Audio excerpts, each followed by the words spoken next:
1에서 9절 한 절씩 교독하겠습니다. 또 그분께서 자기 제자들에게 이르시되 어떤 부자에게 청지기가 있었는데 바로 그가 자기의 재산을 허비했다는 비난의 말이 부자에게 들리니라. 부자가 그를 불러 그에게 이르되 내가 너에 대해 이 말을 듣는 것이 어찌 된 일이냐. 내 청지기 직분에 대하여 회개 보고를 하라.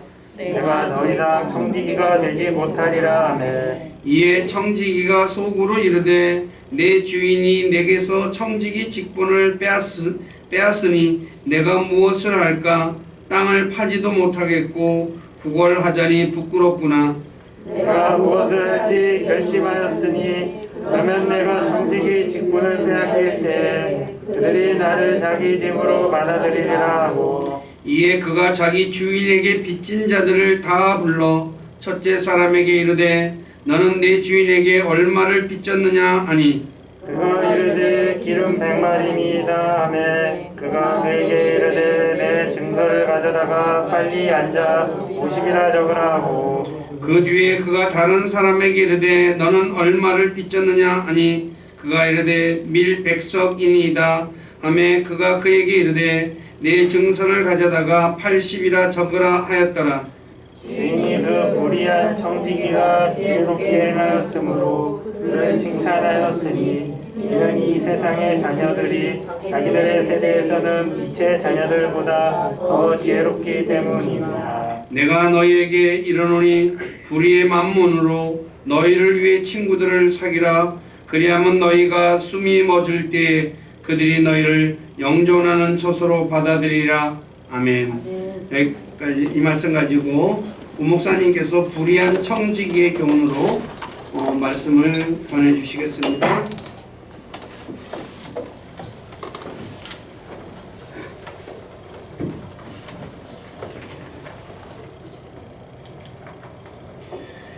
오후가 되니까 믿음이 아주 좋으신 분들만 끝까지 남고 믿음 약한 분들 많이 돌아가셨습니다.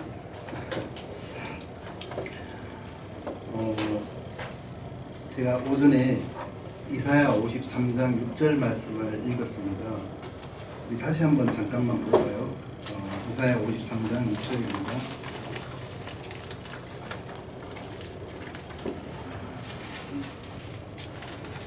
이사야 53장 6절 말씀에서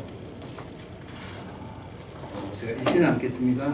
오전에 읽었기 때문에 두 가지 부분을 이 한 절에서 6절에서 두 가지 부분을 살펴보자면 하나는 인간이 어떠한 일을 했는가 하는 것을 이 구절이 말을 하고 있고 그 후반부는 이러한 인간을 위해서 하나님께서는 그러면 어떠한 일을 하셨는가 하는 것을 말하고 있다고 보여집니다. 우리 인간이 한 일은 어떤 일입니까? 다 양처럼 길을 잃고 각기 제 길로 간 그런 일을 했지요. 이런 성경에서 여러분 이름을 들어보셨는지 모르지만 무비보셋이라고 하는 사람이 있었습니다. 이름 들어보신 것 같아요. 무비보셋이라는 사람은 사울의 손자였고 요나단이라고 하는 그 다윗의 절친의 아들이었습니다. 근데 어릴 때 유모가 실수를 해서 두 다리를 선천적인 어떤 그런 뭐랄까 이제 장애인 불구가 아니라 이제 후천적으로 두 다리를 다 절게 되는 그런 불행한 일을 겪게 되었습니다.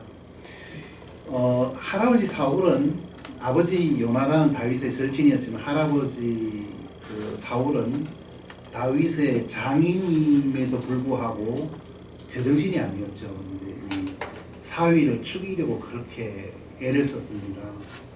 근데 이분이 참 이상한 거는 사위를 죽이려고 막 하다가도 다윗이 내가 그런 게 아니고 내가 당신을 죽일 그런 기회도 있었지만 당신을 죽이지 않았다고 이렇게 막 말을 하면은 또 막 울어요.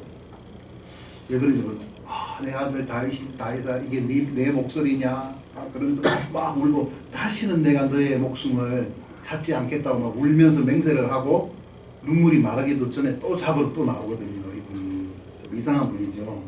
이 사람의 손자였어요. 그리고 다윗이 어느 날 지금의 예루살렘을 이렇게 난공불락의 어떤 그런 도성이었는데 이거를 함락시키려고 할 때에 여부스 거민이었죠. 그 사람들이 다윗을 비웃으며 조롱하면서 정상적인 사람은 빼고 그 절름발이와 소경만 해도 너는 충분히 이길 수 있다고 막 조롱을 했어요. 그래서 그 뒷부분에 보면 왜 그런지 모르지만 다윗이 이제 그런 소경과 절름발이를 보면 죽여라고 미워했다는 그런 이야기가 나옵니다. 자, 이 부분은 성경은 우리에게 이 부분을 통해서 무슨 말을 하느냐 하면은 어떻게 이해를 할 수 있느냐 하면은 여기 이사야 53장 6절에서는 우리는 다 양 같아서 길을 잃고 각기 제 길로 갔다 하고 말을 하는데 우리는 하나님 앞에 죄인이라고 말을 합니다. 왜 죄인입니까?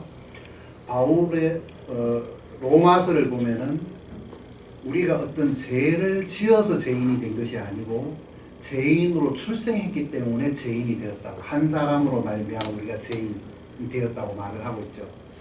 자, 머비보셋은 어떻게 다윗과 원수가 됩니까?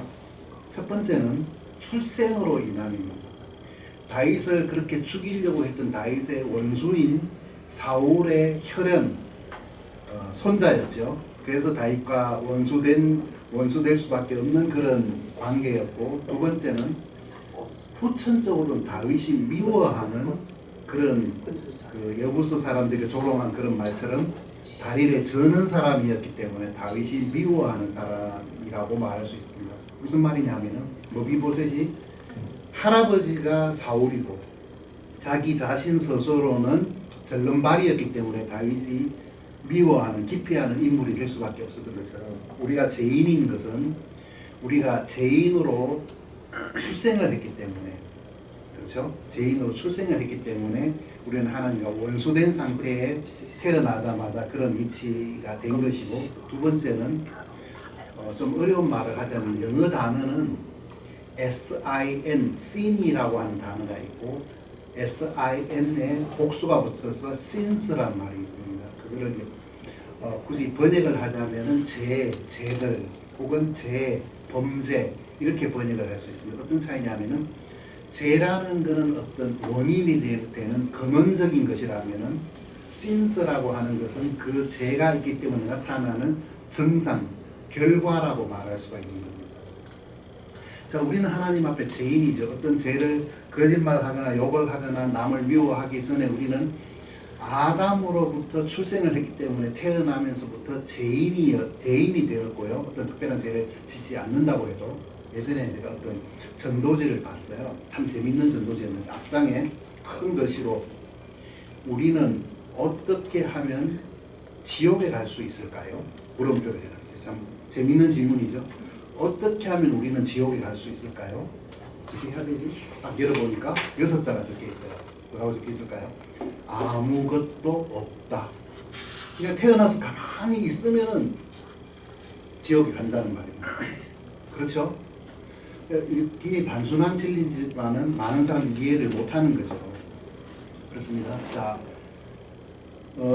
그래서 우리는 죄 가운데 태어났고 또 죄 가운데 태어나서 물 마시듯이 죄를 짓는 그러한 사람이기 때문에 영원히 멸망당할 수밖에 없는 그런 죄인이라고 성경은 말을 하고 있습니다. 자, 그것을 먼저 인식을 하는 것이 중요한 문제고, 그러고 나서는 어떤 이야기가 있습니까? 주께서는 우리 모두의 불법을 그에게 담당시키셨습니다. 하나님께서는 이런 인간들을 위해서 예수님을 통해서 우리의 모든 불법을 담당하게 하셨다 하고 성경은 말을 하고 있습니다. 그래서 첫 번째 문장은 인간이 한 일이고, 두 번째 문장은 그러한 인간을 위해서 예수님께서, 하나님께서 하신 일을 말을 해주고 있는 것 같습니다. 자, 누가복음 15장을 가서 한번 다시 보겠습니다. 누가복음 15장입니다.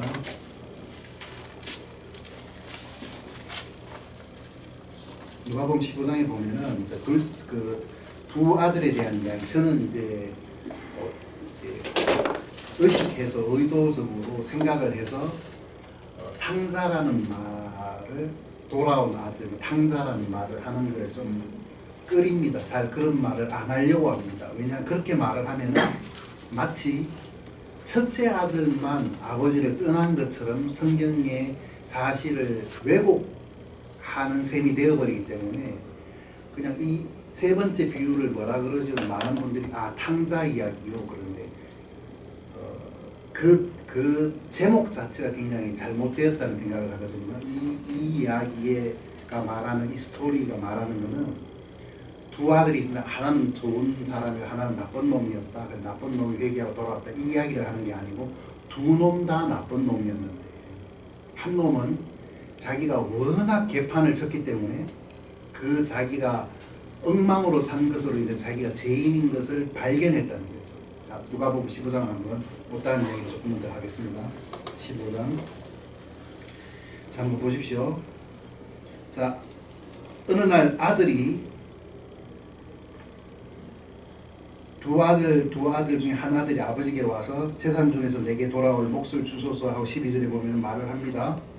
근데 우리가 상식적으로 이해하고 있는 것과 조금 다른 이야기가 전개됩니다. 뭐라고 나오냐면은 아버지가 자기 살림을 유산을 둘째 아들에게 주었더니 이렇게 기록되어 맞는데 누구에게 줬습니까? 둘 다. 그들에게 복수죠. 둘째 아들에게만 준 게 아니고 첫째 아들에게도 준 거예요. 둘째 아들이 빨간띠 두르고 데모하는 바람에 첫째 아들은 가만히 있다가 받은 거예요, 자기도. 이해 가시죠? 얼핏 보면은 둘째 아들만 사고를 치고 둘째 아들만 유산을 받은 것처럼 이해하기가 쉬운데 아니에요. 첫째 아들이 받았어요, 같이. 그렇죠? 자, 조금 더 보십시다. 자, 이 둘째 아들이 그 돈을 전부 13절에 모아가지고 며칠이 안 돼야 먼 나라로 갔죠. 왜 바로 안 가고 며칠 걸렸을까요? 이거는 모든 아버지에게 받은 유산을 현찰화하는 시간이에요. 이 며칠. 아버지와의 이별이 너무 슬퍼서 안타까워서 며칠 더 머물렀다는 소리가 아니고 돈으로 다 바꾸어서 아버지로부터 최대한 멀리 떨어지는 그 기간이었어요. 근데 이 아버지도 좀 이상해요. 많이.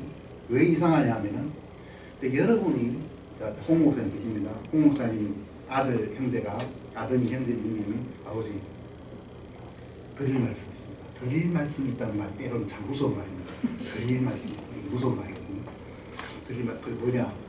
아버지 강감찬 장군도 죽었고요. 이순신 장군도 죽었고요. 세종대왕도 죽었습니다. 그런데 아버지도 언젠가는 죽으실 거 아니에요. 그렇지. 그러면 그 재산을 미리 저한테 주시면 안 될까요? 근데 그냥 예를 듭니다. 예입니다. 근데 홍 목사님 아드님이 평소에 품행이 방전한 게 아니고 돈 주면은 막 엉뚱한 곳에 쓰고 뭐 관리도 못하고 막 엉망으로 사는 아들이라고 해보십시오. 그 아들이 아버지에게 와서 아버지 재산 떼주세요 하면은 그래 하고 얼른 주겠습니까? 아니면은 이리 와봐 우선 한 대 맞고 시작하다 이렇게 하겠습니까? 후자일 가능성이 높죠. 그렇죠? 근데 이 아버지는 얘가 갑자기 엄한 짓을 한 게 아니고 집에 있을 때부터 그런 것 같아 보니까. 여러분 한번 보십시오. 성경에는 안 나옵니다. 근데 어떨 때 성경을 읽을 때 행간을 읽어야 됩니다. 그 문장과 문장, 단어와 단어 사이를 읽어야 됩니다. 그럴 때는 좀 판타지가 필요합니다. 상상력이 필요합니다. 상상력이 빈곤한 분들은 안 좋습니다. 자, 상상력을 발휘해서 한번 대답해 보십시오. 둘째 아들의 평소 기상 시간이 몇 시라고 보여집니까? 너무 어려운 질문을 했나요? 이 둘째 아들이 아침에 몇 시에 일어났겠어요? 정답은 아침에 일어난 적이 없다. 오후나 이렇게 남들 퇴근할 시간에 이제 눈을 부시시 뜨고 불나방처럼 이렇게 이제 출근 준비를 하는 그런 라이프 스타일을 가진 것처럼 보여요. 여러분 그런 거 안 보이십니까? 제 눈에는 보이는 거예요. 그러니까 제 말은 이 아들이 먼 나라에 갔으니까 너무 이런 자유가 있었구나 하고 타락한 게 아니고 우리나라 어른들이 뭐라 그랬습니까? 집에서 새는 바가지는 밖에서도 샌다. 어느 날 갑자기 새는 게 아니고 원래 새는 바가지가 밖에 나오니까 더 많이 샌 거예요. 그렇죠? 그런 것 같죠, 여러분 눈에도. 근데 이 둘째 아들이, 자 여기 보면은 13절에 보면은 먼 나라로 가서 거기서 허랑방탕하게 살며 자기 재산을 허비하더니, 허랑방탕하게 산다고 말을 했고, 뒷부분에 보면은 그 형인 첫째 아들이 뭐라고 말을 했냐면은 30절, 아버지의 살림을 창녀들과 함께 삼켜버린 아버지의 이 아들이 돌아옵니다. 자, 이것이 이제 이 둘째 아들의 먼 나라에서 삶이었나 봐요. 그렇죠? 아주 도덕적으로 아주 부패하고 아주 안 좋은 삶을 살았단 말입니다. 그렇죠?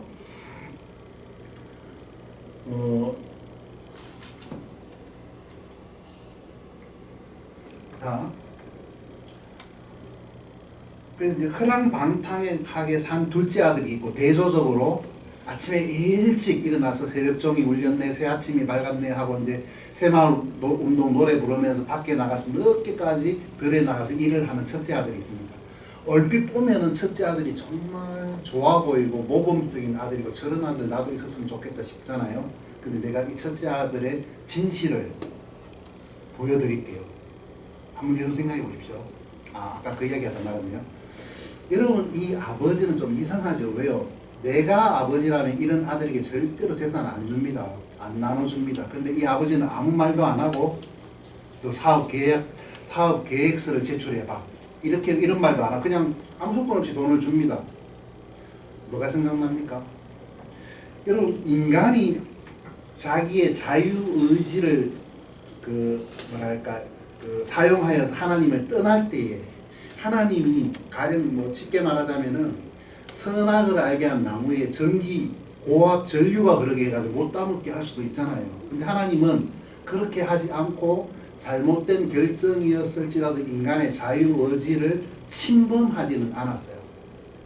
아버지 난 싫어요, 떠날래요. 그러면은 너 미쳤냐, 내 정신이냐 하고 하는 게 아니고, 그래 하고 돈을 주는 이 아버지의 모습에서 우리는 하나님의 모습을 발견할 수가 있는 거예요. 그렇죠? 자, 그리고 허랑방탕하게 살았죠. 아까 말한 대조적인. 근데 여러분 다시 아버지의 입장에서 한번 다시 아버지의 입장에서 생각해 보십시오. 자, 이 둘째 아들이 집을 떠나는 순간부터 아버지는 그때부터 잠을 제대로 못 자는 거예요. 밥을 먹어도 막 모래알을 씹는 것처럼 버석버석하고, 입맛이 없고, 늘 한숨이 나오고, 늘 바깥에 뭐 삐걱 소리가 나면 누가 왔나 하고 이렇게 대문을 쳐다보는 거예요. 여러분, 만약 여러분이 첫째 아들이면 어떻게 하겠어요? 여러분은 어떻게 하겠어요? 아버지, 그놈 걱정하지 마세요. 돈 떨어지면 들어옵니다. 너무 걱정하, 아버지 괜히 그렇게 아버지마저 병나십니다. 그러지 말고 그냥 기다리세요. 그냥 잊고 기다리세요. 곧 들어올 거예요. 돈 떨어질 시간이 다 됐습니다, 아버지. 이렇게 아버지를 염려하고 위로하고 아버지 곁을 지키는 게 좋은 아들이죠. 근데 이 아들은 아버지의 어떤 근심이나 한숨이나 슬픔은 아랑곳 전혀 관심이 없고, 아침 되면은 전기 뱀장어에 감전된 사람처럼 뻘떡 일어나가지고 삽 들고 나가는 거예요. 저녁 되면은 또 자기 그 성취감에 충만해가 집으로 삽 들고 들어와서 아버지 왔어요. 그리고 아버지의 대답도 기다리지 않고 막 미친놈처럼 밥 퍼먹고, 아이고 피곤하다가 또 엎어져서 자고, 아침 되면 일하러 가고. 이게 첫째 아들의 모습입니다. 여러분, 인간적인 소통, 교류, 이런 것은 이 첫째 아들에게서 찾아볼 수가 없습니다. 여러분, 흔히 옛날 분들이 참 똑똑해. 우리나라 옛날 분들이 정말 주옥 같은 촌철살인이라는 그런 말들을 많이 남기셨는데, 남녀 간의 관계에 있어서 여우하고는 같이 살아도 곰하고는 같이 살기 힘들다, 그런 말을 하죠. 대충 무슨 뜻인지는 이해가 가시죠? 여러분, 이렇게 마음이 안 통하는 아들인데 외형적으로 일은 열심히 하고 특별히 사고를 치는 건 아니에요. 열심히 일하는 바른 생활 사나이죠. 근데 아버지가 보면 예쁘겠습니까? 잘 모르시겠어요? 자매님들 질문을 잘못했는데 어머니가 보기에는 예쁘겠습니다. 아버지라 그러니 나는 아버지 아닌데요 하고 대답을 안 하시는 분인데 어머니가 보면 이런 아들 보면 속이 터지겠어요? 흐뭇하겠어요? 터져요. 진짜 속 터져요. 이런 아들은. 뭐가 그죠? 자 부부가 앉아서 영화를 관람합니다. 너무 슬픈 장면이 나오고 주인공의 연기가 너무 막 이렇게 막 인상적이어서 막 나도 모르게 눈물이 났습니다. 근데 옆에 있는 남편을 보니까 아무런 감정 변화가 없이 하는 말이 여보 더빙 참 잘 됐지? 이런다고 해보십시오. 내가 사람과 지금 사는 것인가 이 곰하고 사는 것인가 이게 굉장히 고민스러운 장면이잖아요. 이 첫째 아들이 첫째 아들 흉을 좀 봅시다. 뭐 모두 있는 데서 하니까 이건 뒷담화가 아니고 앞담화입니다.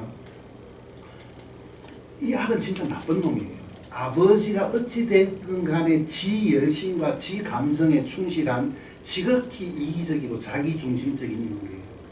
이게 누굽니까? 바리새인, 서기관이라고 해요. 그렇죠. 종교인들. 그래서 이사야가 말했습니까?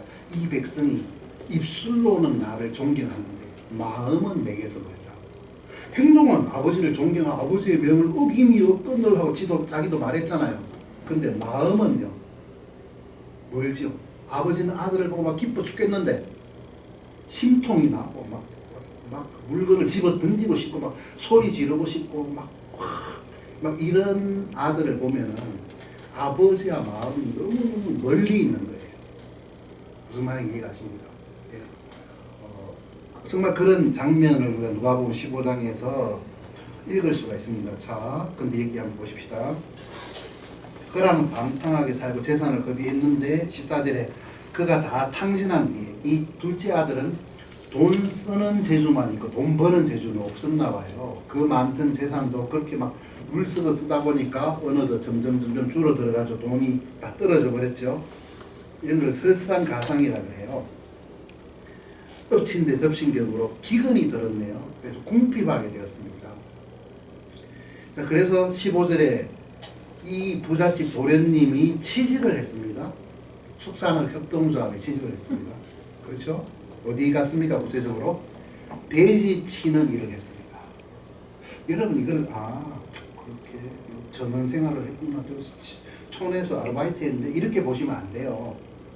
왜 안 되냐 하면은 유대인들은 돼지고기를 먹지도 않고 돼지를 부정한 짐승으로 여기기 때문에 유대인이 돼지 치는 일을 한다는 것은 인생의 막장이라는 그 뜻입니다. 여러분 이거를 우리식으로 시골에서 공기 좋은데 물 맞고 산 좋은 데서 그렇게 열심히 아르바이트를 했구나 이렇게 보시면 안 됩니다. 이건 인생 막장입니다. 자 보십시오. 또 이 주인이 임금을 제대로 지불했습니까? 안 한 것처럼 보이죠? 뭘 먹었습니까? 그래서 곡식 껍질. 옛날 개혁성에 보면 지엄 열매 이런 말이 나와. 이거는 뭐냐 하면은 이거는 사람이 먹는 게 아니고 요새 사료 같은 그런 거예요. 아무런 몸에 흡수도 안 되는 그런 음식인데 그것마저 배부르게 먹을 수 아무도 주지 않았기 때문에 17절에 그제야 그가 정신을 차리고 그렇죠. 그제야 그가 정신을 차리고 그렇죠? 내 아버지께는 빵이 풍족하게 나누어 줄 수 있는 품꾼이 얼마나 많은가 나는 여기서 굶어 죽는구나. 내가 일어나 내 아버지께로 가서 그분께 이르되 아버지 내가 하늘을 대적하여 죄를 짓고 아버지 앞에 죄를 지었사오니 더 이상 아버지의 아들이라 불릴 자격이 없나이다. 나를 아버지 품꾼 중 하나라고 삼아 주소 하리라 하고 그랬죠. 옛날 개혁성에 보면은 복음을 믿으라 예수님을 믿으라는 말이 나오는데 한 가지 앞에 빠진 말이 있어요. 그게 뭐냐면 회개하고 복음을 믿으라. 회개하라는 말이 빠져 있거든요. 회개라는 것이 무엇입니까? 회개라는 거? 돌이키는 것입니다. 자, 이 둘째 아들이 한 회개를 여기서 설명을 하는데 두 가지 요소가 있었어요. 구체적으로 한번 보십시다. 이 아들이 뭐라고 합니까? 18절에 보면은 내가 하늘을 대적하여 죄를 짓고 아버지 앞에 죄를 지었사오니 하고 자기가 죄를 지었다. 하늘 앞에 하나님 앞에 죄를 지었고 또 사람들 앞에서 죄를 지었다는 것을 고백합니다. 그 죄에 대한 용서를 구합니다. 그리고 앞에 보면 뭐가 있습니까? 나는 여기서 굶어 죽는구나 하고 말을 했단 말입니다. 17절에 보면은 회개라는 건 어떤 것입니까? 또 내가 하나님께 돌이키자고 여기서 이 먼 나라에서 고집 피우고 자존심 부리고 살다가는 여기서 굶어 죽겠구나 하고 자기의 죽음을 인정했습니다. 그래서 사람에게 두 가지 회개가 있는, 회개의 두 가지 요소가 있는데, 하나는 내가 하늘과 아버지를 대적하여 죄를 지었다는 것을 인정하고, 두 번째는 내가 그냥 이렇게 살면은 지옥에 간다는 것을 인정하는 것이, 영원한 불못에 떨어진다는 걸 인정하는 것이 회개입니다. 왜 이게 두 가지가 필요하냐면은, 어떤 사람은 내가 하늘을 대적하여 죄를 짓고 사람 앞에서 아버지에게 못쓸 짓을 했구나, 사람 앞에서 회개가 없고, 내가 죄인인데 죄인은 지옥 간다면서, 근데 예수님이 우리를 주고 그것만 믿으면 천국 간다면서 하고 말하는 것은 굶어 죽겠구나, 이렇게 하면 굶어 죽겠구나, 그것만 인식을 한 거예요. 말하자면 좀 어렵습니다. 무슨 말인지 이해가 가십니까?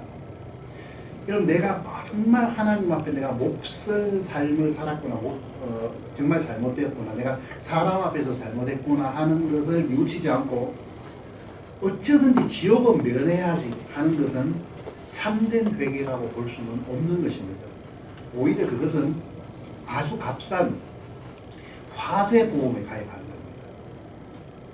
믿기만 하면 영원히 불에서 건져진다니까, 그건 화재보험에 가입하는 것이지, 제가 하나님 앞에 죄를 지었네요, 내 인생 어떤 부분이 죄라기보다 내 인생 전체가 하나님을 대적하고 하나님과 원수된 삶을 살았네요, 나는 그 강도가 말한 것처럼 이런 형벌을 지옥에 가서 영원히 펄펄 불타도 할 말이 없는 더러운 죄인이 많네요 하고 용서를 구하는 것이 회개이고, 그리고 내가 이 상태로 가면 지옥에 던져지겠구나 하는 걸 인정하는 것입니다. 근데 많은 사람들은 복음을 듣기 전에 자기가 지옥에 던져질 수밖에 없는 죄인이라는 것을 이야기를 듣고 두려움을 가집니다. 두려움 자체가 나쁜 건 아닙니다. 긍정적인 요소도 분명히 있고, 경외라는 외라는 말은 두려워한다는 말이기 때문에 두려움 자체가 잘못된 것은 아닙니다. 그 자체가 잘못된 건 아니지만 어떤 사람은 그냥 두려워하기만 하는 거예요. 그래서 구원을 받는 이유가 내가 정말 하나님께 잘못했고 내가 하나님께 돌아갈 수 있으면 돌아가면 좋겠구나 하는 게 아니고, 지옥은 어쨌거나 면해야지, 이런 사람들이 있습니다. 심지어는요, 어떤 분들 전도해서 교회로 왔어요. 홍 목사님이 복음을 전해, 이 사람이 그렇군, 예수님 나를 이렇게 죽으셨네요, 내 죄를 이렇게 제거하셨네요 하고 말을 한 것을 믿는다고 할 때에 전 실제로 못 깨겠습니다. 그런 분들 맞구나, 수지 맞았네요 이러는 거예요. 저는 굉장히 기분이 나쁘더라, 그 말 들으면. 아니, 복음을 듣고 예수님을 받아들이고 구원, 하나님의 자녀가 된다는 게 수지 맞는 건 맞지만 그렇게 천박하게 표현을 하는 것이 정말 맞나? 그게 그냥 수지 맞는 일인가? 지옥은 면했는데 그게 어디라고요? 그러니까 엄청난 하나님의 복음을 얼마나 천하게 만드는 소리인가 하는 것을 여러분 이해를 하셔야 됩니다. 여러분 실수라도 그런 말 하시면 안 됩니다. 목사님, 이분 목사님에게만 드리는 이야기지만 얼마 전에 상처하고 아내를 잃고 병도 있고 참 어렵게 지냅니다. 기초생활 수급 받으시 어렵게 지냈는데 구원이라도 받았으면 좋겠습니다. 나는 또 제가 아까 말했죠, 한글을 사랑하는 사람이기 때문에 이라도 하고 마음에서 시비가 자동으로 걸립니다. 구원이 무슨 개뼈따기도 아니고, 이 고갈 데 없는 불쌍한 노인 구원이라도 받으면 안 좋겠네. 정말 저는 기분이 나쁩니다. 그런 말을 들으면 어떻게 저런 말을 할 수 있을까 하는 생각이 들거든요. 제가 너무 까다롭다고 생각하지 마시고 제 하는 말의 의미를 이해하셨으면 좋겠습니다. 자, 이 비유에서 이제까지 여러분이 가지고 있던 첫째 아들에 대한 그 인식을 좀 바꾸셔야 됩니다. 이놈 제가 말씀드립니다. 보장드립니다. 진짜 나쁜 놈입니다. 진짜 나쁜 놈입니다. 아버지는 지금 밥도 안 먹고 있는데 지만 막 밥을 포크레인으로 뜨듯이 막 집어넣고 칼로리 보충해야지, 또 밭에 나가서 일하지 가고 밥 퍼먹고 있는 그 아들, 이게 제정신입니까? 이 아들이 제정신 아니거든요. 아버지의 한숨에 대해서 전혀 무관심하고 그냥 밥 먹고 일 나가고 저녁에 들어오고 아버지의 명을 어김이 없다고 생각하는 이 아들은 제정신이 아니거든요. 그렇죠? 그런 이야기를 예수님은 이 비유를 통해서 여러 가지 것들을 이야기를 하십니다. 많은 것들을 우리가 찬찬히 보면은 발견할 수가 있습니다. 여러분 그래요. 성경을 읽을 때도 KTX 속도로 읽으면은 스쳐 지나가는 것들이 많아지는데 무궁화호나 이렇게 그런 자전거 속도로 이렇게 천천히 읽으면은 눈에 보이는 것들이 많아지거든요. 내가 하루에 뭐 1년의 성경을 몇 독하고 이건 별로 중요한 뭐 상줍니까 혹시 교원 침례교에서는 성경 많이 읽으면 상줍니까? 상 준다 그래도 뭐 그거 별거 아니고요. 정기적으로 계속 꾸준히 읽는 게 중요한 게 몇 장을 뭐 하루에 뭐 20장, 30장이 별로 중요한 건 그렇게 중요한 건 아니거든요. 천천히 정기적으로 읽다 보면 여러분이 예전에 놓쳤던 것들을 많이 발견할 수가 있으리라고 생각합니다. 자, 약속을 했기 때문에 16장 이야기를 좀 하겠습니다. 자, 세 가지 비유가 15장에 있었고요. 16장에는 말씀드린 것처럼 무슨 이야기가 나옵니까? 불의한 청지기에 대한 이야기가 나오고 아주 유명한 이야기죠. 이게 비유 아닙니다. 부자와 나사로 이야기가 나옵니다. 또 많은 분들이 이야기를 해요. 공통된 의견을 가지고 계세요. 불의한 청지기 비유는 너무 어렵다 이 이야기가. 난해 구절이라 그러죠. 이 뭔 말이 돼 도대체 이게? 여러분 그런 생각 안 해보셨어요? 뭐 예를 들어서 청지기 참 나쁜 놈이죠. 자, 주인의 재산을 흡의했습니다. 자, 이 부자가 그 이야기를 듣고 주인이 그 이야기를 듣고 뭐라 했죠? 요새로 말하자면은 해고 통보를 했습니다. 이제 내 청지기를 더 이상 보지 못하리라. 이 하던 일을 정리를 해라. 그러니까 이 청지기가 회개하고 반성했습니까? 아니요.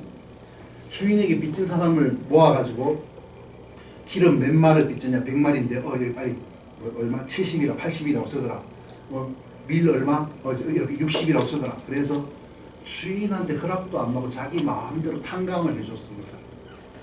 그럼 주인이 그 이야기를 들을 때에 내 재산을 흡의한다는 이야기를 듣고 해고를 하려고 했더니 이놈이 진짜 이게 좀 속된 말로 급대가리를 상실했네. 이게 죽으려고 용을 쓰네. 하고 불같이 화를 내었더라. 이렇게 말하는 게 순리적으로 맞는 이야기예요. 안 그렇습니까? 그런데 이 주인이 그 이야기를 듣고 청지기를 칭찬을 해요. 좀 이상하지 않습니까? 그런 이상하다는 생각 안 해보셨어요? 이게 뭔 말이래 하고 고민을 안 하셨나요, 여러분은? KTX. 이 고민을 하셔야 됩니다. 이게 무슨 말인가? 그래서 이 구절을 하나하나 뜯어서 잔잔하게 자전거 속도로 무궁화호 속도로 읽어가는 사람들은 이게 좀 난해하다, 좀 뭔 이야기인지 모르겠다, 이렇게 고민을 하게 됩니다. 고민이 없다는 것은 이거 심각한 겁니다. 고민을 하셔야 됩니다. 자, 이렇게 이야기가 복잡할 때는 좀 단순화시키는 게 필요한 것 같습니다. 어떻게 단순화시키냐면 이 이야기의 주제는 옛날에 여러분 그 1998년인가요? 연도를 정확하게 기억이 안 나는데 예전에 제가 속한 교단에서 이제 여름 그 수련회를 하는데 저희가 하는 그 수련회하고 비슷한 가까운 장소에 다미 선교회라고 하는 곳에서 뭐 이번 10월 말에 예수님 오셔서 휴거된다 그러고 이제 막 그런 자기들도 무슨 그런 수련회 비슷한 걸 하고 있는데 기억이 나요. 그래서 그 당시에 저는 생각했습니다. 다미 선교회, 다 미친 선교회구나. 다 미쳤다는 소리입니다. 근데 다 미쳤다는 말이야. 다미는 다가올 미래를 준비하라는 뜻의 그 말의 약자래요. 다미. 그 말처럼 누가복음 16장의 이 교훈은 뭐냐 하면은 다가올 미래를 대비하라는 거예요. 다가올 미래. 여러분, 이제 성경에 보면은 이제 한자어로 말하자면 정면교사가 있고 반면교사가 있어요. 반면교사는 뭐냐 하면은 남이 잘못하는 것을 보고 저러면은 안 되겠다. 이런 거를 이제 그런 상황을 반면교사라고 말해요. 예를 들어 자문에 보면은 내가 길을 가다가 게으른 자의 밭을 보고 집을 보면서 큰 깨달음을 얻었다. 많은 걸 배웠다 그래요. 막 풀이 자라서 막 엉망이고 담벼락이 다 무너지고 한 걸 보면서 많이 배웠다. 저 사람이 뭘 배웠겠습니까? 저렇게 살면은 안 되겠구나. 이거를 배웠다는 거예요. 이해가시죠? 그걸 반면교사라 그래요. 전면교사는 뭐예요? 너희들 가서 개미에게 배워라. 이렇게 말했어요. 개미를 선생님을 삼아서 배워라. 개미에게 뭘 배울 수 있습니까? 부지런함, 또 뭡니까? 인군이 어떤 그런 눈에 띄는 그런 지도자가 없는데 또 아주 질서 있게 움직이는 것, 그리고 겨울을 대비하는, 다가올 겨울을 대비하는 이런 것들을 배울 수가 있는 거잖아요. 여러분, 예수님께서 이 주인이 청지기가 잘했다고 칭찬한 거는 너 참 사기 잘 쳤구나 하는 걸 칭찬하셨다는 말이 아니고, 사기 친 거하고는 무관하게 이 청지기가 한 행동을 한번 보십시오. 무슨 생각을 했으면, 자, 해고 통보를 받았습니다. 이런 거를 요새 말로 시뮬레이션을 돌린다는 말을 해요. 미리 그 상황을 생각을 해서 이제 상황 설정을 해서 이렇게 미리 생각을 해보는 겁니다. 이해가시죠? 무슨 말인가? 자, 주인이 오늘이 10월 23일인데 이번 주 10월 30일까지만 일하고 그 다음에는 정리를 하라고 이렇게 말을 할 때에 네, 근데 이제 걱정이 태산같죠. 아들 6, 딸 하나가 있는데 이 세 아이 지금 대학 이제 얼마 있으면 대학 가는데 그 돈을 어떻게 할까? 이런 생각도 하고, 연금 붙는 돈을 아파트 부금도 더 내야 되는데 이런 시뮬레이션을 돌려보니까 안 되는 거예요. 그래서 그럼 내가 어떻게 그 돈을 충당하지? 노가다를 뛸까? 근데 자기의 체력 상태를 보니까 벽돌을 나를 수 있는 체력 상태가 아닌 거예요. 그렇죠? 그러면은 그 지하철에 가서 껌을 팔까? 이거는 창피한 거예요. 그러면은 이제 막 시뮬레이션을 돌려서 이제 어떤 결정을 내렸습니까? 주인에게 빚진 사람을 일일이 하나하나 찾아가서 선심을 쓰는 거예요. 주인 돈으로. 그래서 이제 일주일 지나서 해고가 되었을 때에 선심을 쓴 사람에게 가서 홍서방 있나? 그러면 뭐 하나 밥 먹나? 그래 나 그냥 한번 지나가는 길에 궁금해서 들렀어. 그러면 어서 들어오시라고. 그러고 이제 막 돈도 좀 찔러주고 이런 상황을 생각을 한 거예요. 이해 가시죠? 근데 자꾸 사람들은 이제 이 이야기를 이 핀트를 못 맞춰서 나쁜 놈을 왜 칭찬을 하셨지? 이렇게 생각을 하는데, 나쁜 놈이라는 것에 방침이 있는 것이 아니고 미래를 대비했다는 것을 이야기를 하는 겁니다. 헷갈리나요, 그래도? 이제 예수님의 이야기는 이 사람의 어떤 뭐 도덕적인 거, 뭐 비도덕적인 거, 이런 말씀을 하는 게 아니고, 이 사람은 자기의 미래를 미리 생각을 해서 대비를 했다. 그래서 지금 뭐라 그러죠? 뭐랬습니까? 여기 보면은 이 세상의 자녀들이 자기들의 세대에서는 빛의 자녀들보다 더 지혜롭다 그랬거든요. 자, 이 청지기가 이 세상의 자녀들로 이제 묘사가 되는데, 빛의 자녀들보다 더 지혜롭다. 왜 지혜롭습니까? 다가올 미래를 예비하고 준비했다는 면에서 지혜롭다는 거예요. 이해가시죠? 무슨 말인가? 자, 여기까지 이해를 하셨으면 또 다른 얘기를 한 가지 더 해주십시오. 청지기라는 것이 여러분 뭔지 혹시 아십니까? 청지기. 청지기가 어떤 사람입니까? 주인은 아닌데 그 주인의 것을 관리하는 그런 사람이잖아요. 이런 사람을 청지기라 그러죠. 자, 여러분, 하나님 앞에서 우리는 청지기라고 말할 수가 있습니다.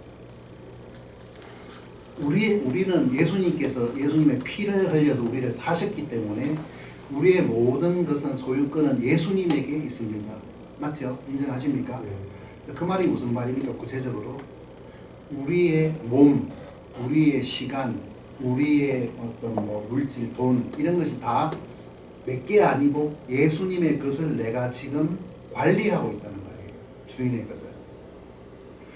여러분 11조를 뭐 여러분 어떻게 생각하시는지 보시면, 또 더운 침례교회에서는 11조를 뭐 어떻게 말씀하시는지 모르지만 근데 신약교회 원리는 뭐 10의 1 이런 게 아니고 각각 자원하는 마음으로 인색함으로 억지로 하지 말고 이런 임금의 원리를 말했기 때문에 11조는 우리랑 좀 무관하다고도 할 수가 있는데 그럼에도 불구하고 그럼 11조를 드린다면 왜 11조를 드립니까? 구약시대 때 이스라엘 사람들이 왜 11조를 드렸습니까? 그거는 10분의 9는 내 거고 10분의 1은 하나님의 거다. 이런 표시로 드린 것이 아니고 10의 10이 다 하나님의 것입니다고 하는 그 믿음의 표현으로 10의 1을 드렸던 거예요. 이런 일주일에 하루를 안식일이라 그래서 거룩하게 지켰죠. 6일은 내 마음대로 살고 하루는 하나님께 드린다는 게 아니고 7일이 다 하나님께 속한 것이라는 것을 믿는 믿음으로 하루를 떼어서 또 그렇게 안식일을 지켰다는 거죠. 그렇죠? 여러분 이 청직이라는 말이 말하는 것처럼 하나님은 우리에게 시간을 주시고 뭐 이렇게 건강도 주시고 뭐 자녀도 주시고 많은 것들을 우리에게 주셨습니다. 근데 말하자면은 아직 이제 자녀들이 다 큰 장성한 분들도 계신 자녀들이 어리다면은 그 자녀들이 우리는 자꾸 오해를 착각하는 게 내 거라고 내 소유라고 착각할 수가 있어요. 근데 내 게 없죠. 나는 청직이니까 다 하나님의 것이죠. 그렇죠? 근데 여러분 이 부분을 한번 생각해 보십시오. 자, 우리가 하나님의 청직인 거, 하나님께 모든 것을 맡아서 관리하는 사람인 게 분명한데 그러면 그 청직이라는 말은 구원받은 사람에 한한 것입니까? 아니면 구원받지 않는 사람들도 하나님 앞에 청직입니까? 제 질문 이해하셨어요? 보통의 경우에 우리는 청직이라는 말을 하고 설교를 듣거나 이야기를 할 때에 구원받은 우리는 하나님의 청직이다. 시간의 청직이, 내 몸의 청직이 다 하나님의 것이지 이렇게 생각을 하는데 그럼 구원받지 않은 사람들은 청직이 아닙니까? 너무 어려운 질문을 했나요? 그 질문에 대한 대답이 부자와 나사로의 이야기라고 이어지는 이야기가 따로따로 떨어져 있는 이야기가 아니고 전체적으로 이어지는 이야기입니다. 여러분 하나님이 누구에게 햇볕을 주시고 누구에게 비를 주셔서 농사를 짓게 하십니까? 신자에게 그렇게 하십니까? 비신자에게 그렇게 하십니까? 아니면 둘 다 그렇게 하십니까? 모두에게. 하나님은 모두에게 악인에게나 선인에게나 전부 다 햇볕을 주시고 비를 주시죠. 그렇죠? 그러면은 하나님께서 그러한 것들을 우리 모두에게 신자나 비신자 모두에게 주셨단 말입니다. 하나님 우리 모든 인간들에게 어떤 건강도 주시고 뭐 가족도 주시고 직장도 주시고 이러면서 그것들을 관리하게 하셨고 그것들을 통해 하나님께 영광을 돌리는 삶을 살라고 이야기를 하셨습니다. 그런 면에서 우리 모두는 신자 불신자를 떠나서 비신자를 떠나 다 하나님의 청직이라고 말할 수가 있습니다. 저는 그렇게 생각을 합니다. 자, 우리 누가복음 16장 뒷부분 이야기를 한번 보십시다. 먼저 청직 이야기를 조금만 더 하고요. 8절 주인이 그 불의한 청지기가 지혜롭게 행하였으므로 그를 칭찬하였으니 이는 이 세상의 자녀들이 자기들의 세대에서는 빛의 자녀들보다 더 지혜롭기 때문이다. 이해하셨죠? 자, 그를 미래를 미리 생각해서 준비를 했다는 고점에 있어서 이 청지기를 칭찬했다는 거예요. 그의 사기 행각을 칭찬했다는 말이 아닙니다. 이 말은. 그래서 사기 행각은 이 이야기의 본질이 아니고 미래를 어쨌거나 생각을 하고 예비했다는 그 점을 이야기를 하는 것입니다.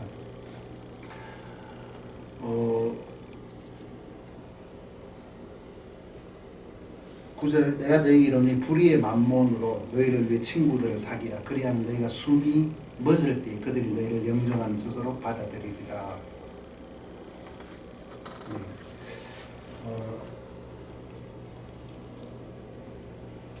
이렇게 말을 했고요. 자, 숨이 멎는다고 하는 표현이 있는데 우리가 그 이야기를 잠깐만 한번 보겠습니다. 창세기입니다. 구약성경 창세기 35장을 한번 보겠습니다. 창세기 35장 18절.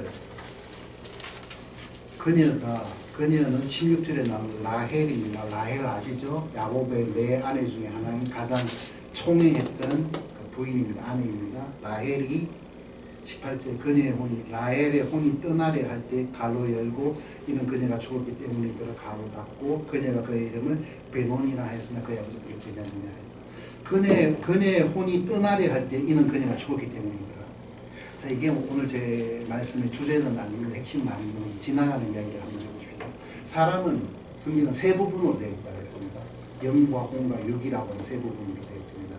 그걸 여러분이 어떻게 이해를 하시면 되느냐 하면요. 저는 이렇게 보통 설명을 합니다. 하나님이 흙으로 사람을 지으셨습니다. 사람의 이 육체, 몸을 지으셨죠.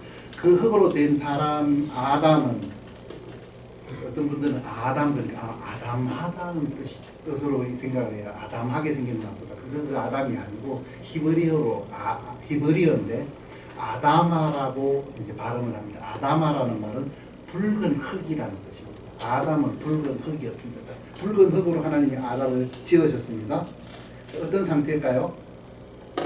이런 그 백화점에 가면 쇼윈도에 가면 마네킹 있죠. 이렇게 서 있는 항상 같은 폼으로 서 있는 이렇게 아담이 서 있는데 그 콧구멍에 참 인상적인 단어죠. 콧구멍에 하나님이 생명의 기운을 불어넣으셨어요. 하나님 자신의 당신의 영을 그 아담의 콧구멍에 불어넣어서 사람의 영을 창조하셨어요. 그 사람의 영이 사람의 몸과 결합했을 때 사람의 혼이 생겼어요. 이해하셨습니까?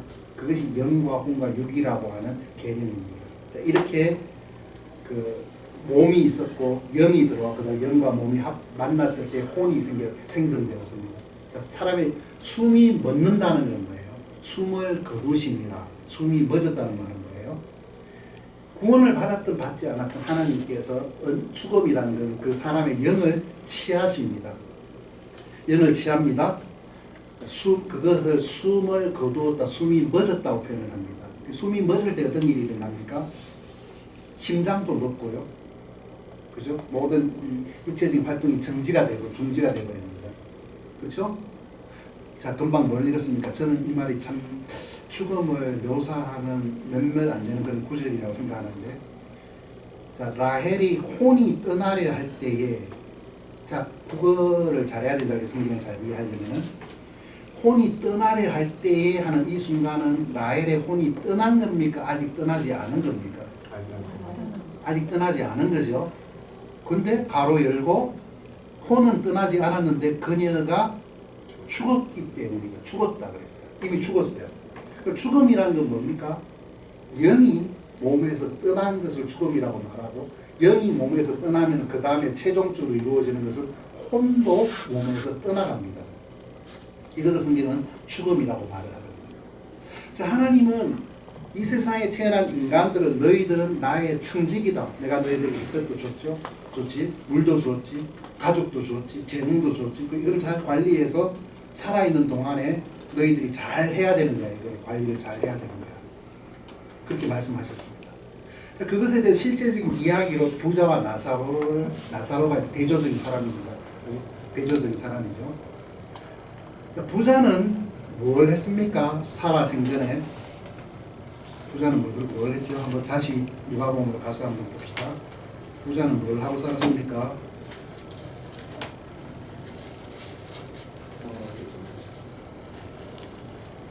부자는 19절 어떤 부자가 있었는데 20절 나사로라 하는 어떤 거지가 있었는데 왜 20절에 나사로는 이름이 있는데 이름이 나오는데 19절에 부자는 이름이 없을까요? 많은 분들이 이걸 어떻게 해석하냐 하면은 하나님은 구원받지 않은 사람은 모르시거든요. 모른다는 의미가 이제 물론 이게 너 누구야? 여기 어디 나는 누구? 뭐 이렇게 하나님 이러신다는 말이 아니고 하나님을 알지 못하는 사람을 하나님에게 알려지지 않았고 하나님은 무관심하고 그들을 이름으로 알고 계시지 않다는 말이에요. 그래서 이름이 없다는 거예요. 이게 부자의 이름이. 물론 이름은 있었겠지만 하나님은 그를 모르시죠. 내가 너를 도무지 알지 못한다 하고 마태복음 7장에 그런 말이 나오잖아요. 자, 이 부자가 있었는데 이 부자는 하나님이 그에게 주신 건강과 하나님 그에게 주시는 재능과 물질과 이 모든 것을 사용해서 어떻게 했습니까? 영원한 처소를 준비하고, 그죠? 그곳에 들어갈 준비를 하는 고 친구들을 사귀고 이런 게 아니고, 우리야 뭐 친구를 사귀는 게 아니고, 날마다 자주색 옷을, 그 당시에는 염색술이 발전하지 않았기 때문에 모든 사람들은 그냥 그 색깔이 없는 그런 옷을 입었습니다.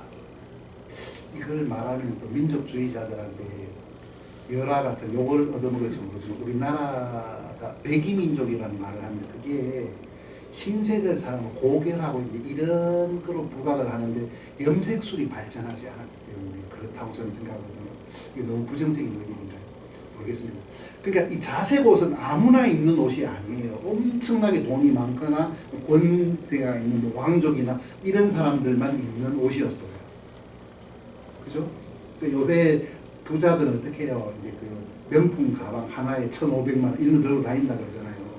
그죠? 그 가난한 사람들 이해가 안 가요. 그거 들고 다닌다고 돈 넣어놓으면은 10,000원짜리가 50,000원 정도 바뀌나? 그러고 비행기를 타고 여기서 LA로 가는데 3등석 이카노미를 타면은 아마 제가 알기로 한 150만 원, 170만 원 정도 될 건데 1등석 퍼스트 클래스를 타면 얼마 나오는지 아세요? 약 1,000만 원이 좀 넘거나 1,300원, 1,500만 원 되거든요. 그럼 여러분 어떤 생각이 드세요? 10시간 좀 편안하게 그 대부분 절반은 자고 나머지 절반은 조금 뭐 기내식 먹다가 그리고 영화 보는 게 다인데 그 10시간을 위해서 1,200만, 1,300만 원을 더 들여 미쳤지. 이렇게 생각하는 분들은 가난하다는 뜻입니다.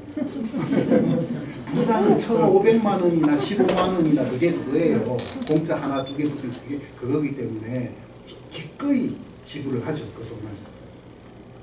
이 부자는 호화롭게 날마다 즐기는 삶을 살았어요. 파티. 그렇죠? 그 말은 무슨 말입니까? 하나님이 자신에게 주신 그 시간을 너희는 한 구절만 더 보십시오. 죄송합니다. 저는 원래 성경을 많이 찾는 편은 아닌데 오늘 좀 많이 찾는 것 같습니다. 전도서를 한번 보겠습니다. 12장입니다. 솔로몬이 쓴 책인데요. 솔로몬은 굉장한 재능이 다방면의 재능이 뛰어난 사람이고 문학적으로 재능이 뛰어난 사람이기 때문에 솔로몬의 잠언이나 전도서, 즉 전도서는 굉장히 문학적입니다.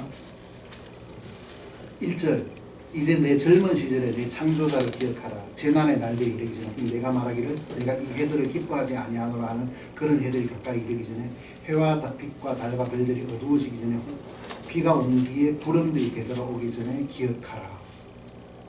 늦기 전에 하나님을 알고 믿으라는 소리죠. 하나님께 돌이키라는 소리죠. 3절에 보면 시적인 표현입니다. 집을 지키는 자들이 떨며 강한 자들이 자신을 구부리고 맷돌 가는 자들이 적음으로 그치며 창문들로 내다보는 자들이 어두워져. 이게 뭔 말입니까? 시적인 표현입니다. 집을 지키는 자들이란 말은 집의 기둥입니다. 그래서 사람의 몸의 기둥은 뭡니까? 다리죠. 두 다리죠. 나이가 들면 다리가 어떻게 됩니까? 기운이 없어지고 지팡이를 짚고 다니거나 흔들리죠. 떨지고죠. 다리가. 그 말을 하는 겁니다. 그런 줄 알고 얘기했어요. 자, 또 보면은 강한 자들이 자신을 구부리고 허리가 굽는다는 말이에요. 등뼈가 이렇게 나이가 들면 이해 가시죠? 그 말을 하는 겁니다. 맷돌 가는 자들이 적음으로 이 말은 뭡니까? 이가 빠져가지고 옛날처럼 씹어서 이렇게 자르고 잘게 하고 어금니로 씹고 이들이 몇 개들이 또 주인 허락도 안 하고 출장을 가서 외출을 나가서 돌아오지 않기 때문에 맷돌의 기능이 예전만 못하면 잘 못 씹는 거예요. 이 상황을 말하고 있는 겁니다. 창문들로 내다보는 자들이 어두워지리라. 눈이 어두워서 잘 안 보이는 겁니다. 그렇죠? 새소리에 그가 일어나 이제 잠이 없어지고 새벽에 일찍 일어나는 겁니다. 새소리에 일어나고 음악하는 모든 딸들이 새하게 되죠. 음악하는 딸들이라는 말은 목소리가 그래 하고 이제 예전에 그 아름다운 그 소리가 아니고 또 거칠고 탁하고 신소리가 난다는 말이에요. 시적인 표현입니다. 그렇게 이해를 하셔야 됩니다. 이런 날이 오기 전에 여러분 제일 안타까운 게 목사님 우리 아버지 전도 좀 해주세요. 네, 그러죠. 어디로 찾아가면 됩니까? 성모병원 중환자실. 그 가보면은 산소 호흡기 꽂고 의식도 없는데 할아버지 들리세요? 그래도 반응이 없어요. 너무 늦었단 말입니다. 그런 날이 오기 전에 창조주를 기억해야 한다는 거죠. 솔로몬의 말은. 이해가시죠? 우리는 모두 여러분이 이 생각을 오늘부로 좀 버리셨으면 좋겠습니다. 제 개인적으로는 구원받은 사람만이 청직이라는 생각은 성경적인 생각은 아닙니다. 구원받지 않은 사람들에게도 하나님이 뭔가를 주셨어요. 그것을 사용해서 예수 그리스도를 발견하고 창조주를 기억하고 돌이키라고 그들에게 시간을 주고 기회를 주셨어요. 그런데 이 부자는 자기에게 주신 그 기회를 활용하지 못하고 그냥 삶을 즐기는 것에 전부 다 허비하고 아무 준비 없이 하나님 앞에 서게 되었다는 거죠. 자, 보시겠습니다. 누가복음 15장을 다시 돌아가세요. 16장이죠. 죄송합니다.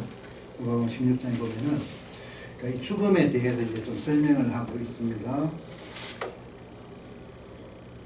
자, 부자와 나사로의 죽음에 대해서 이야기를 하고 있는데요.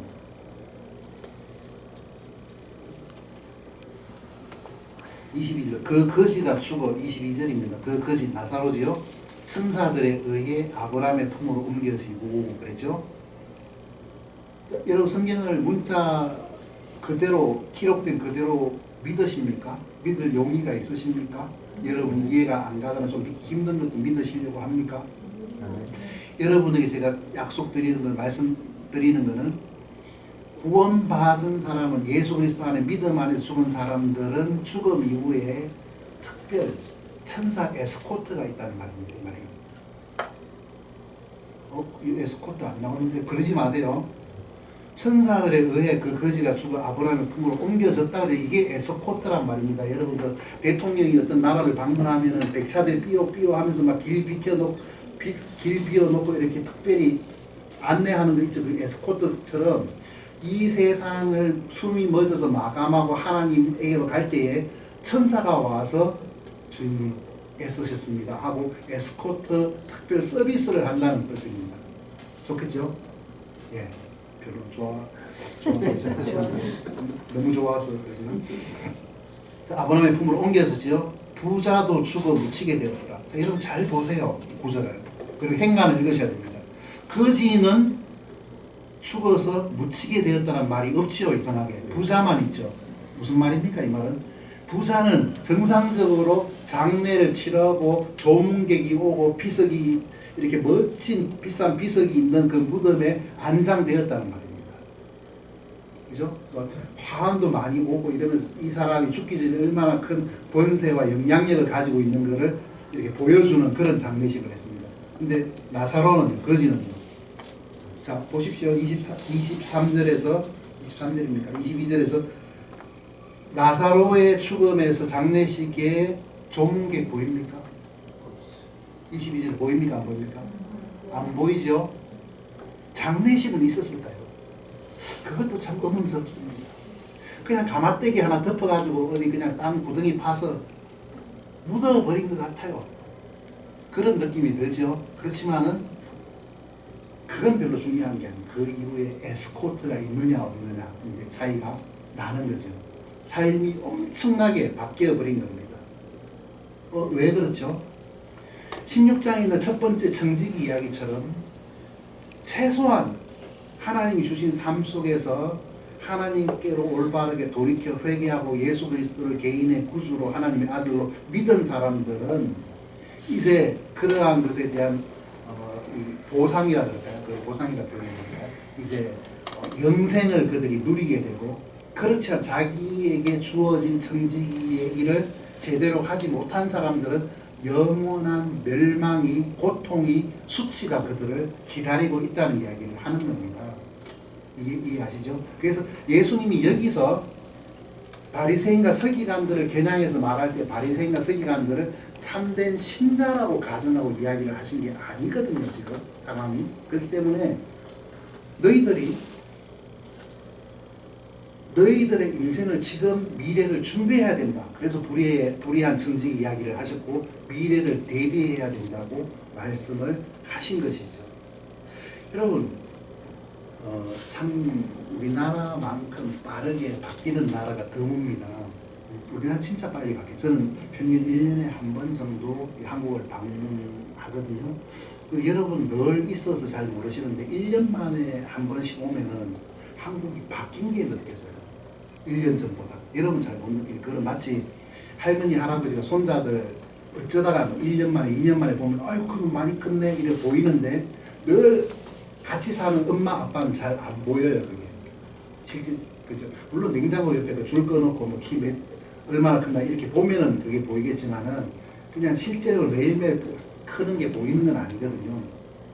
한국은 참 빨리 바뀌는 것. 저같이 어쩌다가 한 번씩 보는 사람에게는 그 변화가 눈에 팍팍 띄거든요. 많이 띄거든요. 한국 사람들은 예전보다 더 많이 미래를 생각하기 시작한 것 같아요. 어떻게 하면 행복하게 살까? 뭐라 그러지 그런 거예요? 욜로라 그러는 거예요. 욜로 들어보셨어요? 욜로죠?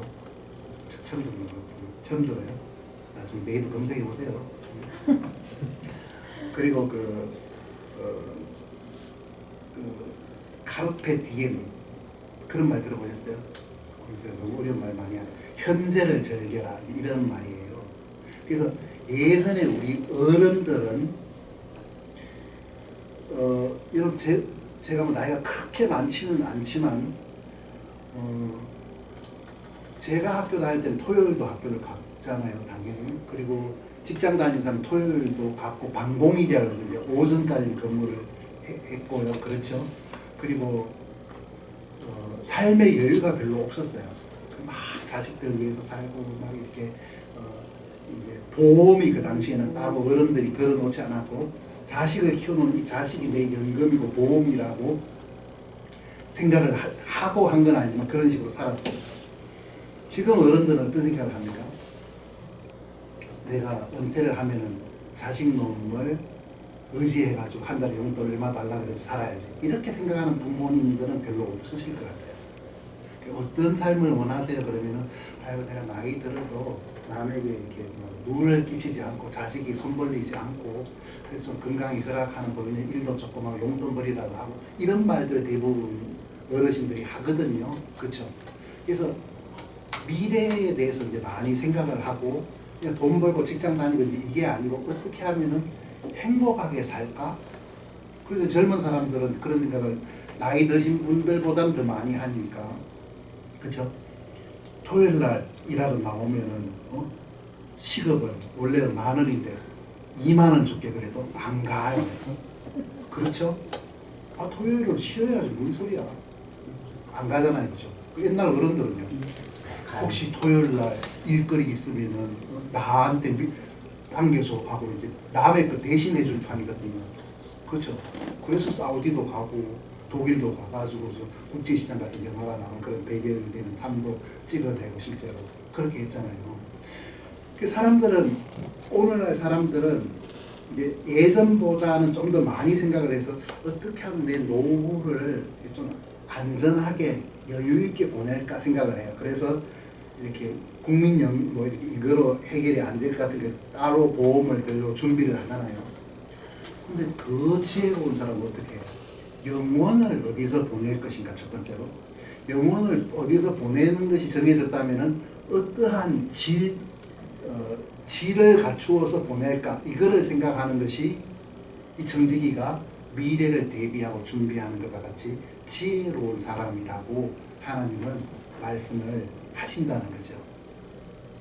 이해 가시죠? 그래서 여러분 조금 지혜로운 사람은 내가 한번 생각해 보세요. 이게 얼마나 정확한 건지 모르지만 저는 한국에 안 산 지가 많이 오래됐기 때문에 소위 말하는 아싸예요. 그 아웃사이더이기 때문에 제가 한국에 대해서 아는 것들은 실제적으로 부닥치면서 20년의 시간은 없으니까 저한테 실제적인 시간 없으니까 그냥 신문이나 방송이나 이런 거를 인쇄된 것을 읽어서 안 것이지 실제로 안 것이 아니기 때문에 좀 이렇게 항상 좀 엉성엉성하고 좀 그런 것이 있을 수는 있는데요. 뭘 말하려다 잊어버렸죠. 끝날 때가 됩니다. 됐나? 여러분 그 조금 지혜로운 사람은 미래를 그 정도의 미래를 생각해요. 그래서 이제 통계에 의하면 그 초등학생들에게 요새 중학생들에게 장래 희망이 뭐냐 그러면 참 슬프게도 뭐라 그러냐면 정규직 이렇게 적는 애들이 많대요. 정규직. 슬픈 현실이죠. 공무원. 한 사회에서 젊은 사람들이 공무원이 되고 싶다는 사람이 많고 공무원 시험 비율이 높다는 것은 굉장히 안 좋은 현상이라고 저는 개인적으로 봐요. 아무튼 그렇지만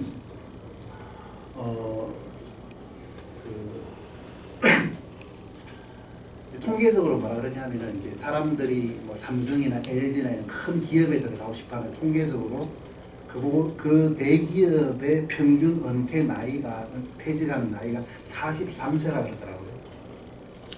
놀랍지 않으세요? 그럼 대기업에 들어가는 평균 나이는 몇 살일까요? 남자의 경우에 대학 나오고 1년 어학연수 갔다 오고 군대 갔다 오고 취업 재수 좀 하고 이러면은 직장에 첫 발을 내디드는 게 거의 30살, 30이 될 수가 있어요. 그렇겠죠?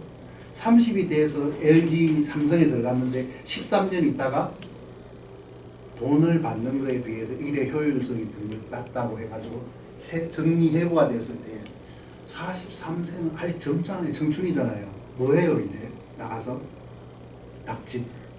낙집이 많은 이유가 이제 그런 이유인 거죠. 그러면 이제 제가 말하고 싶은 것은 사람들이 그래 내가 이제 사람들이 60세, 65세에 퇴직을 하는데 수명이 점점 늘어나서 이제 80세 된 분들이 많아요. 그죠? 정정해요. 80세 된 분들. 그러면 85세까지 산다 그러면은 퇴직하고 20년간 뭐 하고 살 거냐고 생각을 해봐야 아는 거죠. 그래서 이제 사람들은 취미를 가져야 된다.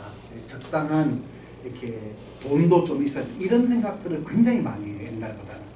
근데 그럼에도 불구하고 여전히 내가 숨이 멎을 때 에스코트 서비스가 있는 인생이 될 것인지 그렇지 않는 으아 하고 떨어져 보면은 지옥의 불구덩이가 될 것인데 이런 거에 대해서는 그 미래까지 생각을 못하고 퇴직 이후에 20년 그죠? 그리고 정리해고되고 나서 어떻게 취미 생활을 해야 된다 이런 생각은 하지만은 영혼을 어떻게 보내고 어떤 질을 갖춘 영혼을 보낼 것인가에 대해서는 여전히 사람들은 생각을 하지 않는다는 거죠. 그래서 하나님은 그 사람들을 IQ와 상관없이 미련한 사람이라고 말씀을 하시는 거예요. 이 이야기를 마치려고 합니다. 저는 그렇게 제가 제 자신을 생각하면 종교적인 사람이 아닌데도 불구하고 저희 부모님이 없으니까 하는 말이지만 저한테 유산을 저희 형도 마찬가지 동생도 마찬가지 아무것도 안 남기죠. 감사하죠. 빚을 안 남기시거든요. 건강하게 잘 키워주셨으니 감사한 일이죠. 또 감사한 거는 저는 진짜 종교적인 사람이 아니거든요. 제가 어릴 때 고등학교 다닐 때 열심히 있는 그 교회 형하고 같이 자취를 했는데 그 형이 새벽 기도를 가자는 거예요. 저는 진짜 새벽잠이 많거든요. 새벽에는 혼수 상태예요. 그리고 이렇게 거의 정신을 못 차리거든요. 억지로 깨워서 새벽 기도 가자 그래가지고 이제 교복 막 주섬주섬 일어나 눈 절반 뜨고 교복 바지 입고 주머니에서 막 졸리면서 따라가다가 넘어져가지고 두 손 주머니 넣은 상태에서 넘어졌으니까 이게 무방비 상태로 넘어져가지고 무릎에 큰 구멍이 난 그런 기억이 나거든요. 그렇게 종교성이 없는 그런 사람이었는데 하나님을 알게 되고 믿게 되고 이런 걸 보면은 첫째는 뭐 하나님께 감사하지만 부모님이 그래도 이런 신앙을 나한테 유산으로 물려준 것에 대해서 참 감사한 일이다 하는 생각을 저는 해요. 그리고 지금 제가 사는 어떤 삶에 대해서 제가 뭐 대단한 무슨 업적을 이루고 뭐 그렇게 유명한 사람은 아니지만 하나님을 내가 할 수 있는 범위에 대해서 섬기고 이렇게 산다는 것이 참 감사하고 행복하다는 생각을 하거든요. 아무튼 간에 하나님께서 이 자리에 앉은 여러분 우리 모두를 청직이라고 말씀하시면서 우리에게 뭔가를 주셨어요. 재능도 주시고요. 돈도 주시고요. 건강도 주시고요. 그것을 사용해서 이제 여러분은 어떻게 하면 천사가 에스코트를 하는 영원한 처소에 들어갈 건가가 이 문제가 해결이 됐다면은 그죠? 이제 어떠한 삶의 질을 영원토록 보낼 것인가 하는 것을 좀 고민을 하셔야 되겠죠. 이 이야기만 하고 마칠게요. 이견이 있습니다. 신자들 사이에도 보상이라 그러죠. 예전에 분들은 상급이라는 표현을 많이 했는데 보상이라는 말을 할 때 그리스도인이 받는 보상이 어떤 분들은 이 보상의 범위와 한 기간이 천년왕국 기간 동안이다. 천년왕국이 지나면은 다 평등해진다. 이렇게 말하고 배운 사람들이 있어요. 또 어떤 분들은 이 보상이라는 것은 천년왕국만이 아니라 영원토록 적용이 되는 거다. 이렇게 말씀하시고 믿는 분도 계세요. 그럼 여쭤볼까요? 여러분은 어떻게 생각하세요? 천년이라고 생각하세요? 천년은 물론 영원까지 내가 현재의 삶에서 그리스도에서 어떻게 살았는가에 대한 보상이 영원토록 이어지고 결정된다고 생각하세요? 천년 동안이라고 생각하세요? 영원토록이라고 생각하세요? 그래서 그 정확한 뜻에 대해서는 이견이 분분하지만 히브리서에 보면은 어떤 여자들은 더 좋은 부활을 얻기 위해서 구차히 뭐 이렇게 고난당하고 이제 그런 것들을 피하지 않았다는 그런 표현이거든요. 더 좋은 부활이 뭡니까? 어떤 사람은 해처럼 별처럼 더 밝게 빛나기도 하고 어떤 사람은 겨우 구원은 받았지만 보상을 잃어버리는 그런 사람도 있다는 그런 의미이죠. 그렇죠? 어떤 분들은 제가 이런 이야기를 하면 시비를 걸어요. 시비를 거는 사람들은 뭐 이해는 가죠. 목사님, 제가 지금 17평짜리 아파트 살고 100이랑 엄청 작은 경차 타고 다니는데 여기서도 제가 참 한이 맺혔는데 거기 가서도 차별을 당하면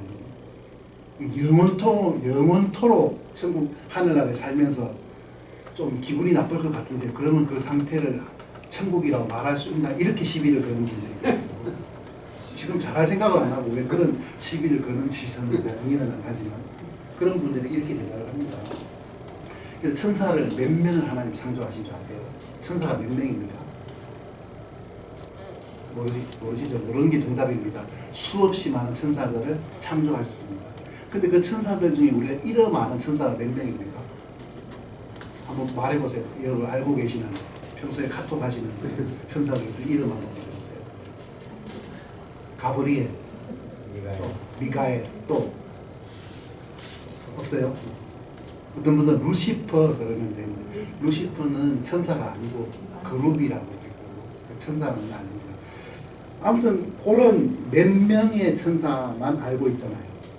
하나님이 중요한 이스라엘과 관계된 중요한 일에 대한 심부름 시킬 때 누구를 부릅니까? 가브리엘을 부르죠. 가브리엘 해가지고 마리아한테 좀 갔다 와라 하고 이제 인편으로 뭐 좀 붙이고 이러죠.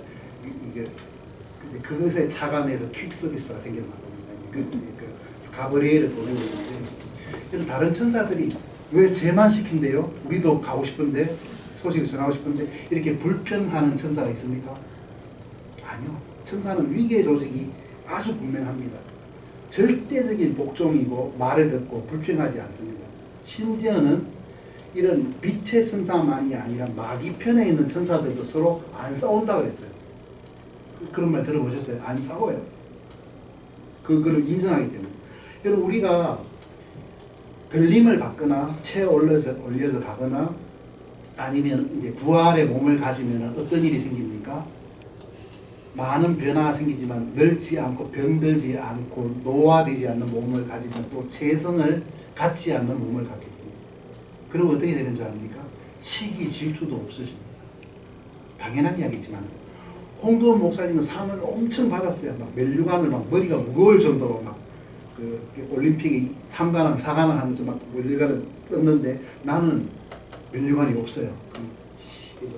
이런 게 아니고 마땅해. 홍 목사님은 덕원침례교회에서 목회자로 일하시면서 그렇게 정말 수고하고 충성하셨으니까 당연해. 이렇게 축하하고 감사하지 화를 내지 않을 거라고 저는 생각을 합니다. 그럼에도 불구하고 분명히 하늘나라 영혼에 있어서는 차등적인 삶은 존재합니다. 어떤 분들은 우스갯소리로 하늘나라 가니까 자기는 엄청 일을 많이 한 집사님인데 하늘나라 가니까 천사들이 막 이렇게 시중 들어주고 이럴 줄 알았는데 아무도 시중 들어주는 천사가 없어가지고 이거 어떻게 된 거야 하고 막 큰 소리 치는 한국 사람들은 하늘나라 가서도 그런가 봐요. 막 소리 치고 천사 하나고 나서 말은 안 하고 벽을 가리키더래요. 보니까 셀프 서비스 이렇게 적혀있더래요. 그래서 아씨 이런 그러다 갑자기 생각나요. 근데 빌리 그레함 목사님 어디 갔죠? 안 보이네. 그랬더니 천사가 하는 말이 그 셀프 서비스 손가락 가리키 천사가 하는 말이 배달 갔다. 기분이 굉장히 좋았다는 그런 이야기를 들었는데 이런 제가 이 말을 드리는 것은 하늘나라는 분명한 그런 보상의 차이가 있고 예수님 분명히 누누이 한 번만 했고 너희가 일한 것만큼 내 손에 상이 있어서 갚아주리라고 했거든요. 구원은 은혜죠. 우리의 어떤 행위나 어떤 그 관계없이 예수 그리스도의 피로 말미암아 은혜로 주어지는 것이지만 보상은 일한 것만큼 주어지는 것이라고 성경이 분명히 말하고 있거든요. 그래서 어떤 분들은 그래요. 진짜 이분들은 그 누굽니까 어떤 그 무소유 법정스님의 이런 분처럼 책을 하나 쓰셔도 좋은 진짜 마음을 비운 분들이 기독 교계에도 많이 있거든요. 나는 아무것도 바라지 않아. 하늘나라 가서 나 신발장 정리만 하고 있어도 나는 감사해. 이러고 진짜 이렇게 속세를 초월하신 그런 신자들이 많거든요. 근데 이제 본 뜻은 뭐냐면 그냥 이렇게 살래 하고 이제 보상을 바라지 않고 이렇게 사는 거예요. 근데 여러분 우리가 존경하는 바울도 뭐라 그랬습니까? 부르심의 상을 향하여 쫓아간다고 말을 했거든요. 물론 이런 분명합니다. 상을 하나도 예수님이 하나님 우리에게 주시지 않아도 우리는 상 때문에 하나님 위해서 사는 게 아니고 우리를 구속해서 주님께 감사하는 마음으로 자원하는 마음으로 그 일을 하는 것은 맞습니다. 그렇지만은 또 그 일을 하는 일에 있어서 모든 것에 후히 주시고 넉넉하게 주시는 하나님께서는 반드시 넉넉하게 보상하시겠다고 말씀을 하시기 때문에 또 여러분 이제 16장 누가복음 16장에 말하는 이 비유처럼 우리가 지금 청지기로서의 삶을 사는데 이 예전에 제가 어릴 때 이런 기억이 나요. 그때는 LG를 금성이라고 했어요. 그 순간의 선택이 10년을 좌우합니다. 이게 그 LG 세탁기 사고 텔레비전 사면 10년이 좌우된다. 그래서 지금 현재 신자의 현재의 이 세상에서 살면 영혼과 연결, 영원토록 우리가 어떤 지위와 영광을 누리고 살지를 다 결정이 된다는 거죠. 그래서 목사로서 형제자매들에게 굉장히 나쁜 것 같지만은 기본적으로 그렇습니다. 자매님 주님 앞에 물질을 드리시고 주님 앞에 사셔야 돼요. 형제님 그렇게 이렇게 사셔야 돼요. 이렇게 한두 번 말하지만 계속 잔소리처럼 말하지 않는 거는 그거 자기들이 알아서 그 준비를 하고 해야 되지. 뭐 그걸 누가 일일이 뭐 찔러주고 이렇게 살라고 계속해서 뭐 이렇게 해야 되는 건 아닌가 하는 그런 생각이 저는 좀 나쁜 생각인지 모르지만 그런 생각을 좀 하거든요. 내 이야기가 좀 두서없었습니다. 그래서 저는 오늘 15장에서 예수님께서 우리에게 우리 인간의 어떤 영적인 위치, 회개라는 것이 무엇인지 이런 부분에 대해서 이야기를 했다면 16장 불의한 천지 이야기를 하고 또 마지막 부자와 나사로 이야기를 하면서 신자든 불신자든 이 세상에서 한 그런 자기가 이 청지기 일에 대해서 얼마나 충실되게 했느냐에 따라서 반드시 어떤 그 결과에 대해서 책임을 질 날이 올 거라고 예수님은 이 이야기를 이걸 훈훈하게 마무리했다고 말할 수 있는지 모르지만 이렇게 이야기를 아무튼 마무리를 하셨습니다. 그래서 15장과 16장 이야기는 한 장소에서 한 대상을 하나의 대상을 향해서 한 이어지는 연결되는 그 설교고 비유고 하기 때문에 여러분이 전체적으로 이것들을 이해를 하셔야지 제대로 전체를 이해하실 수 있을 것 같습니다. 예, 마치겠습니다. 기도 한번 드리겠습니다. 하나님 아버지 감사를 드립니다. 주님, 세상에 많은 사람들이 잃어버려진 채로 자기들이 잃어버려졌다는 사실 자체도 모르는 상태에서 하루하루를 살아갑니다. 주님, 그러나 우리 인생 가운데 우리 하나님의 크나큰 은혜를 입어서 구원을 받게 되고 하나님의 자녀가 되었고 또 이제는 바울이 말한 것처럼 부르심의 상을 쫓아가는 그런 삶을 살게 된 것에 대해서 하나님께 감사와 영광을 돌립니다. 주님, 저희들을 인도해 주시고 또 저희가 교회의 한 구성원으로서 있는 동안에 교회를 세우는 그 일들 또 바른 진리를 전하고 전파하는 이 일에 또 사용함을 받는 그런 귀하고 복된 삶을 살도록 우리를 인도하여 주시게 되기를 기도드립니다. 모든 것 인하여 감사하고 영광을 드립니다. 예수님 이름으로 기도드리겠습니다.